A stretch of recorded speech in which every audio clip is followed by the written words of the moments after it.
Ladies and gentlemen, we're floating in space. Here we are. Here we are. There it is. There it is. There it is. That's the picture. You have 100. Goodbye. First unheard message sent yesterday at 7:15 p.m. End of message. To delete this message, press 7. To message deleted. Imagination. Like all states of mind, the mastery of procrastination. Flashes of thought or inspiration. Hello, long time no see. Welcome back to book review. Yay! Thank you, audience member, and my fans have been waiting for months on end. Specifically, like about 6 months now, I think. And yeah, I've been away for such a long while. And yeah, I've just been busy all around for everyday life. And I've been caught up in so many things, but I still have been reading throughout that time. So yeah, how wonderful, because I want to share more books with you, and I have so many books that I read, and I just really wanted to share throughout the months, and I finally got the chance to. So here you go. The first book is gonna be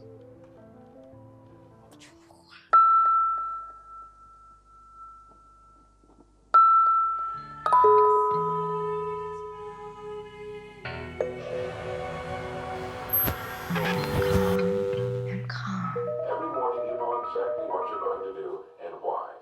I hardly walked to the end of the street without feeling there was no way to go except that. The first book is The Sirens of Titans by Kurt Vonnegut JR. And if you've been around in my channel, I actually review one of his other books, Cat's Cradle, which dives into the atomic bomb and kind of in a satiric and funny way. So yeah, I wanted to read one of his other books because when I first read Cat's Cradle, I thought it was really difficult to read at first, but then I read it more times and I thought, wow, this is actually such a good book, because the way it's written, it's simple but crazy. And sometimes the storylines go all over the place, but they always connect. And I wanted to see what the Sirens of Titans was. Since Cat's Cradle was such a good read, I wanted to see what this one's about too. So yeah, let me tell you about it. So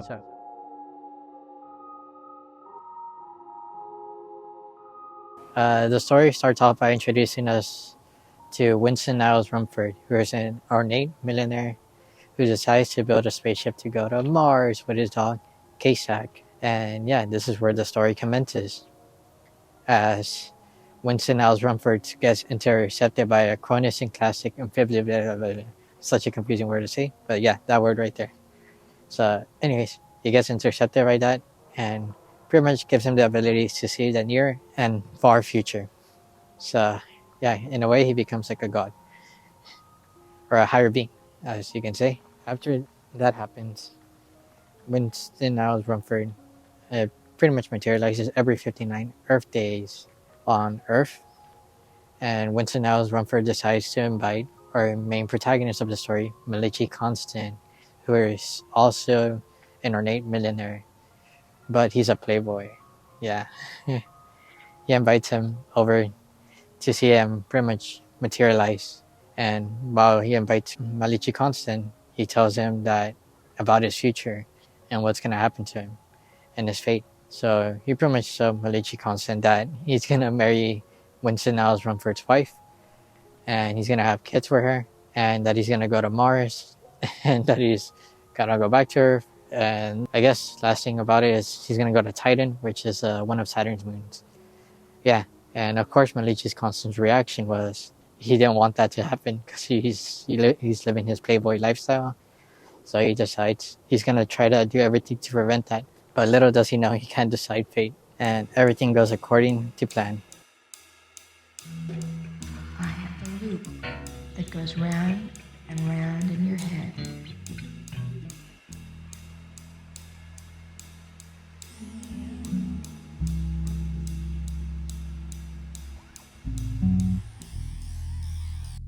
very introspective and satiric in its writing, where Kurt Vonnegut never really fails to disappoint in his writing, as he really does put his character within it, and it feels like he's there with you, like around you, which is very hard for a writer to do.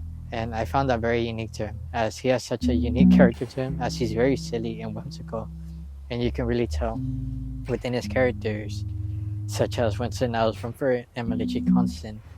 All this combining with the crazy story makes it even better to read, because the crazy story, although it may be all over the place and it's at first it's kind of hard to understand what's happening, I think Kurt does really well connecting everything at the end and making it make sense and giving meaning to it. So, to say the least, I was very joyous whenever at the very end he found a way to connect everything.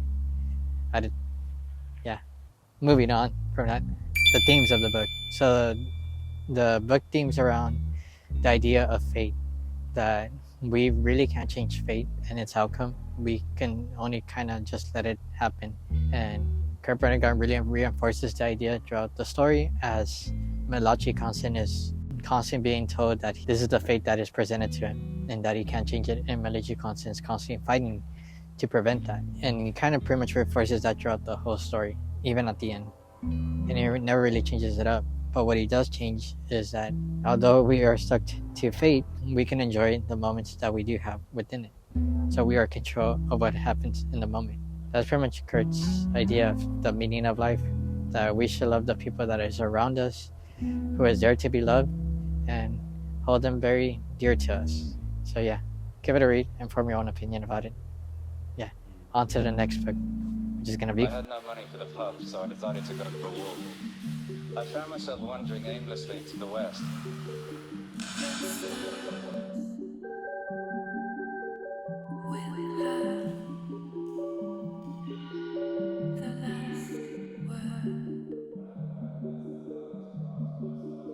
No place to go. Tortilla Flat by John Steinbeck, which is this little book right here. And the way I found out about this book is I was going shopping at Half Price Books, and I just stumbled upon it. By stumbling upon it, I read the back of the summary, and I just giggled and laughed just reading off of it. And then I decided to read the first chapter, and I was like, oh. And let me tell you what's it about then. The book is pretty much about a crew of friends that live in an area called Tortilla Flat. And the introduction of the book is pretty much the first chapter is introducing us to our main protagonist, who is going to be called Danny. And Danny and his crew are drinking. And while drinking, they just decide that they want to join the war. Because during this time, it was the start of the 19th century and World War I was going to happen. So they wanted to help out their country. But they made this decision while being drunk. So take that as you will. They joined the army. But little did they know, they pretty much didn't do nothing. So they all went back after the war to Tortilla Flat. And pretty much they're all just bums. Most, especially Danny. But the only thing that's different with Danny, when he comes back, he inherits his grandfather's houses. And, well, his old friends are pretty much still bums and still silly and still doing shenanigans. And Danny wants to help them out by giving them a home. So he invites him and gives him houses and lets him live with them. But little does he know, this little action leads him to a road where the story starts to unfold. This is where Danny and his crew have to go through this bizarre adventure. Vacancy in your eyes or your body and face trying to find. That's what I thought of the book. It's a pretty funny book, to say the least. And some of the chapters and the adventures that Danny and his crew go to are just downright mischievous and just straight up whimsical, honestly. I found every chapter to be quite poetic, actually. His writing is really shown here. Like, it kind of reminds me a little bit of Kurt Vonnegut, where he really puts his personality like on the line, and you really feel like this is John Steinbeck's book. Honestly, the writing is fantastic, and his storytelling can be a hit or miss, but most of the stories and the adventures that Danny and his crew go to are really interesting, and I found myself just wanting to know more. And some of them just add little and little to the story, to the overall story, as there is like a whole story about it, but it slowly builds up to it. And there is some chapters that are quite boring. By boring, I mean they don't really add anything to the book. There's just a few, not a whole lot. There is this one chapter that John Steinbeck writes in such a poetic way because he tells it within the perspective of a candle. As Danny and his friends, they accidentally drop a candle and burn down one of Danny's houses. But the way he writes it and describes the whole scenario and how it ends, it's so bonkers and banana. Yeah, if you ever want to find some time to kill, I say read this book, as you'll have a little laugh. So give it a try and form your own opinion about it. So next book is gonna be I was so tired that I didn't bother trying to work out what was going on.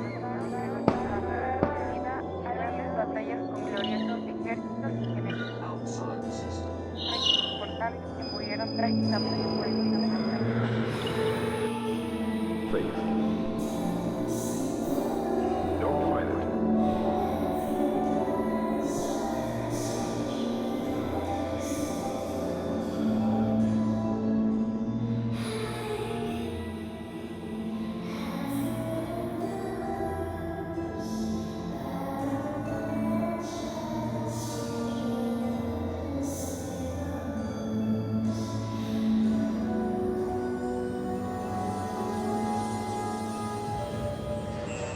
Where We Come From by Oscar Caseres, which is this book right here.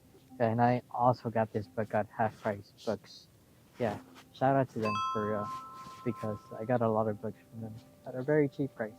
So anyhow, so yeah, I didn't know much about this book. I kind of just went in just going by the cover because I thought it was aesthetically pleasing, and I was kind of, to say the least, amazed. Most especially the story. I found it to be very eye-catching and very interesting and quite different. So yeah, let me tell you about it and what's it really about.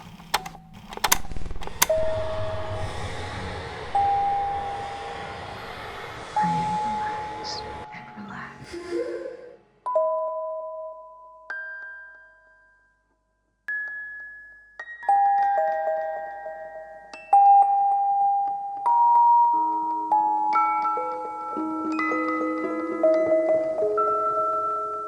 So the story is about a Mexican-American family living in Brownsville, Texas, who get entangled in immigrant smuggling.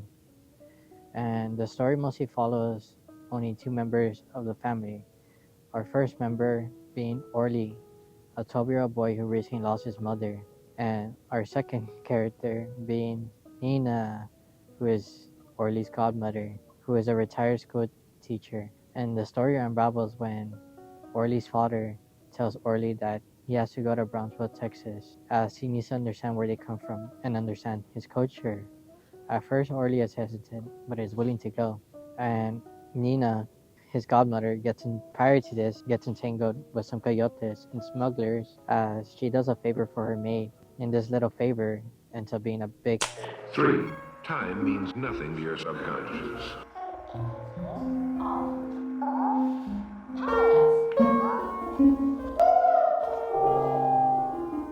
Now this becomes your reality.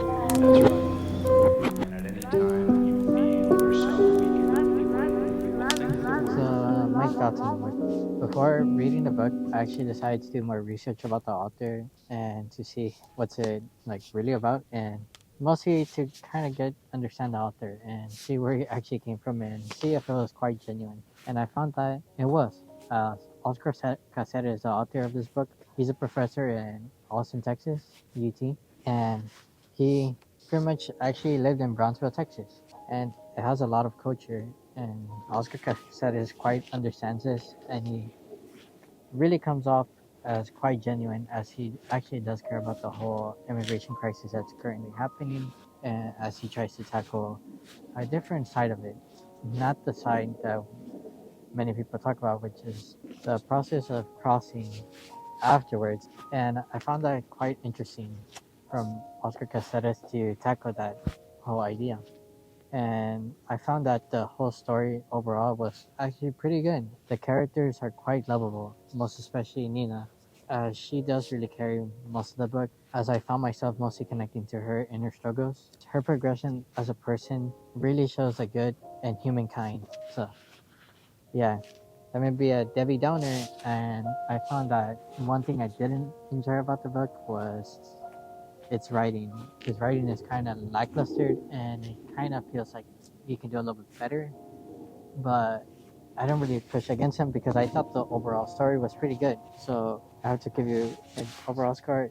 I quite enjoyed it, and I suggest if you want to read about a story about tackling about the immigration crisis, that's all I have to say about it. So the next book is going to be Put the key in the lock.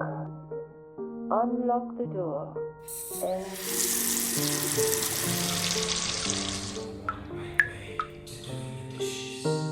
The sixth sense is important. This is it. Thoughts are things. it's here. The Invention of Morel, which is this book right here by the Argentinian author Adolfo Casares, which also has a prologue by Jorge Luis Borges, which is one of his best friends. So yeah, little fun fact for you. And this was one of his early works, actually released around the 1940s. And that was one of the reasons I kind of wanted to, I guess, look into it, because I did some research before getting into this book, and here we are. So yeah, let me give you a little brief summary of it. So here you go.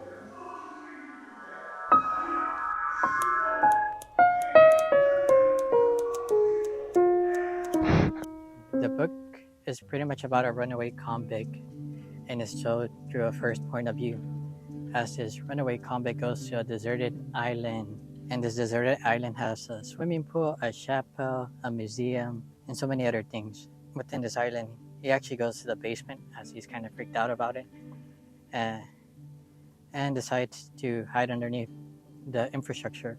And they never say his crime or what he did. They just say he's running away from his government. But anyhow, back to the story. He pretty much kind of already accepted his fate, that he's going to die alone on this island, or so he thought, until he starts actually seeing people, which is weird because this island is deserted, and he gets afraid of these people because he is afraid that they're going to turn him into the police. And as he's observing them from a distance, he starts noticing that they're actually living a day-to-day lifestyle as well. And so much so that eventually there's one particular person he starts to analyze, which is a girl named Balsine, which is this girl on the cover, which our narrator kind of analyzes it and kind of really just stalks her. He stalks her so much that he kind of becomes obsessed with her, to the point where his desire and his loneliness kind of get the best of him, and he finally just breaks. He goes to introduce himself and his love and confess it, and Balsine just pretty much ignores him, like he's not even there. And this is where our narrator's mind is playing games with him, as he doesn't know what's real and what's not. It kind of just builds up to this grandioseness of an invention, which questions the reader's reality, and most especially our narrator.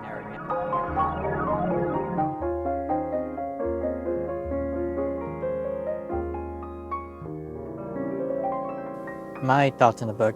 I thought the book was very short, although very fulfilling, as the first 15 pages or so felt very lackluster, as it kind of introduces you to the writer's world and the narrator. After those first 50 pages or so, it kind of actually starts getting really deep into the story, as it starts talking about the concept of illusion of reality. As our narrator, he pioneers the story forward with his drive of loneliness and love, as he wants to obtain something that's unattainable, which is a love of a mirror image that conceptually was made up, which is this grand reveal, spoiler alert, at the end, where it's the invention of Morel, where Morel is actually one of the visitors of the island, but Morel made an invention where these people stay conceptually in time, frozen in time, in a way, just images of people. So that's why our narrator kind of just sees them, but they're really not there. just merely pictures. So yeah, then after that's revealed, it's kind of just jaw-dropping because Adolfo Bio's Casares dives even more deeper into it and the concept of it, and it kind of is really intriguing to know about it because during this time it was the 1940s, and to think that an author during this time thought of this, which was pretty much new at the time, film, is kind of bonkers to say the least. So that's why I thought the book was kind of timeless. And another thing that I really loved about the book was its writing. Some quotes, which I'm gonna put up here. Boop, boop, boop. And I just love his wordplay, as it kind of does make the story a whole masterpiece. So yeah, and personally, I just keep going back to it in its themes, but the concept of AI being introduced to our world and how it can kind of deepfake our reality and make a mirror image of it. And if you want, I guess, for an example and recommendations on what's it like similarly, it's kind of similar to the movie Her, and book-wise, I think it's similar to Goodbye Ari. Anyhow, read it, form your own opinion about it, and hopefully you enjoy it as much as I did. 2.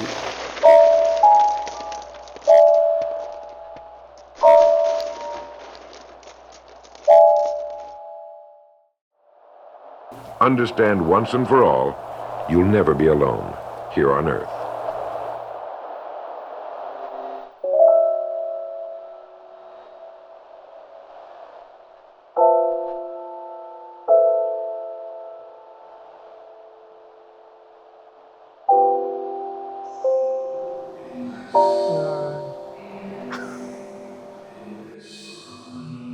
A friend of mine. It's a windy day, isn't it? There you go, man. Man of no words. Do you ever?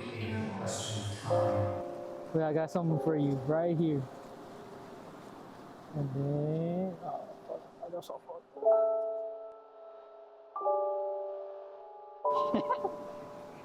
Isn't that funny? It's more fun.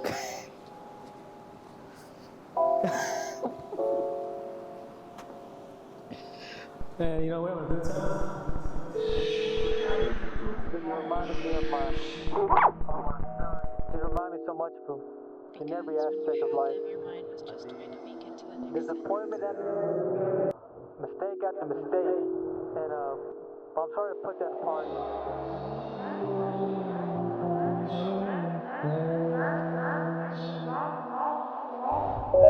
Yep, so that was the video. I just want to say thank you to every one of you who's been waiting a whole year for this. Need I say more? I'm just eternally grateful that you watched this video throughout and the whole process. And I want to give a huge thank you to my friends for helping me make this, since they've been through it for a whole year with me. So thank you so much. And I totally recommend the books that I read within this year to y'all, since I thought they were all great, even though they all had some flaws, except the first book. The first book had like really no flaws. Kurt Vonnegut never fails. But anyhow, the other books are all great, and give them a read, and hopefully you enjoy them as much as I did. So yeah, and last thing I want to say is, see y'all later, alligators. That's it. A box of love in the middle So of relaxed your mind. and so at but ease. you're also very there. And you're becoming the world and everyone in it. Say hello. It's you.